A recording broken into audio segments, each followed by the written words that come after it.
और अगर तुम लोग नए हो तो सब्सक्राइब करो, वो जो लाल वाला बटन है उस पर फूट फेंक के मारो या फिर मोमबत्ती, मुझे नहीं पता, बस क्लिक हो जाना चाहिए। নমস্কার, আমার নাম হচ্ছে ধারাক্রান্ত ভুলি। আমার মেইনলি আমি ধার নিয়ে ভুলে যাই, ওই জন্য আমার নাম ধারাক্রান্ত ভুলি। আজকে আমি জ্যাঙ্গো টক্সে এমন একটা কথা বলতে চলেছি যে আমি কিভাবে ধার নিয়ে ভুলে যাই আর কিভাবে আমার এত বড় সম্পত্তি করেছি সেইটাও তোমাদের বলতে চলেছি। লোকে মেইনলি ধার নিয়ে ভুলে যায়, কিন্তু আমি ধার নিয়ে ইচ্ছা করে ভুলে যেতাম। এটাও একটা আর্ট। এই আর্টটাকে ফলো করার জন্য অনেক পথে কাঁটা এসেছে, সেই কাঁটাটাকে উবড়ে ফেলেছি। আর এই ধার নেওয়াটা একটা হচ্ছে সাধনাটা। সাধনা হচ্ছে আমার ম্যান, তাকে আমি সব কোটি প্রণাম জানিয়ে জ্যাঙ্গো টক্সে বলা শুরু করলাম। আমার এখনো সেই কথা বললে আমার চোখে জল চলে আসে। আমি জার্নি শুরু করেছিলাম মাত্র 10,000 টাকা দিয়ে, একটা লোকের থেকে ধার নিয়ে। 10,000 টাকাটা তাকে বলেছিলাম 1 মাসের মধ্যে ফিরিয়ে দেবো। সেটা আমার ফেরাতে সময় লেগেছিল হয়তো 2 বছর। তার জন্য আমাকে রাস্তায় ফেলে কী কারণ না হয়েছিল, সে কেলিয়ে আমার গালালি দেয় যাবেন না, গাল লাল করে দিয়েছিল, গাল ফাটিয়ে ফেলেছিল মেরে মেরে। এতে আমার দোষটা কি হয়েছিল? মানুষের কি একটা মাস দেরি হয় না? একটা মাস দেরি হয়ে কি একটা বছর হয় না? একটা বছর থেকে 2 বছর হয় না? এটা আমার কিন্তু কোনো দোষ ছিল না, কিন্তু আমাকে তবুও মারা হয়েছিল। কিন্তু আমি হার মানিনি, সেই একই পথে এগিয়ে গেছি। সেই কষ্ট আমি আজও ভুলিনি। তারা আমাকে এত কেলিয়েছিল, তাদের আমি ক্যালেন্ডারের মধ্যেই বলছিলাম আমি তোমাদের টাকা ফেরত দিয়ে দেবো, আমাকে মাত্র 10টা দিন সময় দাও, আমার কথাটা একটু শোনো। আমি না যদি টাকা ফেরত দিতে পারি আমি চ্যালেঞ্জ নিচ্ছি, তোমাদের নাম আমি বদলে দেবো।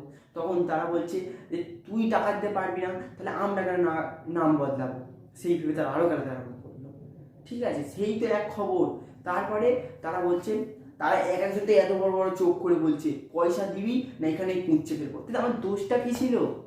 আমার মনে একটা জেদ চেপে গেল, জেদ। আমি ভেবেছিলাম ওরা যদি আমাকে ওরকম করে না মারতো তাহলে তাদের পয়সাটা দিতাম না। এখন তারা একদমই দেবো না, সারা জীবনেও দেবো না।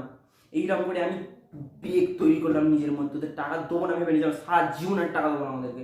ওরা যে আমাকে মারলো আর কোনোদিন আর টাকা পাবে না। এইরকমভাবে আমার পথ চলা শুরু। তারপরে কোনোদিন আমাকে সামনে তাকাতে হয়নি, আমি সবসময় পিছনে তাকিয়ে যেতাম। ওদের পিছন থেকে যদি কেউ ক্যালাতে চলে আসে ওই জন্যে আমি সারাক্ষণ পিছনে চালিয়ে তাকিয়ে যেতাম। আবার একটা দোকানে বড় বড় করে লেখা থাকতো ধার চেয়ে লজ্জা দেবেন না। আমি ওদের লজ্জা দিতাম, তাদেরও বলতাম যে দেখো লজ্জা পেয়ে কেমন লাগে, আমার কারণ আমার লজ্জা নেই। তারপর আমি একসময় ভেবেছিলাম যে পৃথিবীর সব লোকের থেকে ধার নেবো, এটাই আমার স্বপ্ন। ধার নিয়ে নিয়ে আমি বড়লোক হয়ে যাব। তাই পৃথিবীর যাকে দেখতে পেতাম সবার থেকে ধার নিতাম।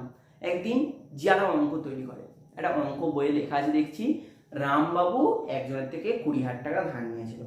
তাকে প্রতিশ্রুতি দিয়েছে যে মাসে 2,000 টাকা করে মেটাবে। মাসে 2,000 টাকা করে মেটালে তাকে 10 মাস সময় লাগে।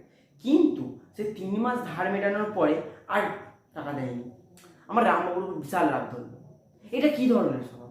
ধার নিয়েছে যখন, তার তো অবশ্যই তাকে ফেরত না দেওয়া উচিত। আর তো 3 মাস দিয়ে তাকে লজ্জা দেওয়ার কি আছে? 3 মাসও দেবে না, গোটা মাসটাই বন্ধ করে দেবে। অবশ্যই ধার নেওয়াটা আমি সেই ছোটোবেলা দেখে করে আসছি। ছোটোবেলায় যখন আমি একদম এইটুখানি ছিলাম তখন বন্ধুদের বলতাম ভাই 5 টাকা দিয়ে তোকে কালকে দিয়ে দেবো।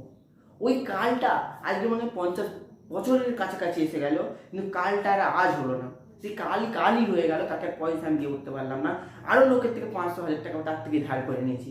সেও ভেবে নিয়েছি আমাকে দেবে না, একে আমায় দিয়ে আমার ধার মেটাতে হবে, তার ধার আমাকে মেটাবে। এইরকম ব্যাপার হয়ে গেছে। তাই বন্ধুরা, আমি ধার নিয়েই হতে পারি। আজকে জ্যাঙ্গো টক্সে আমার এই টোকাই। আবার দেখা হবে অন্য কোনো আমার জীবন কাহিনী। আজকের মতো বাই।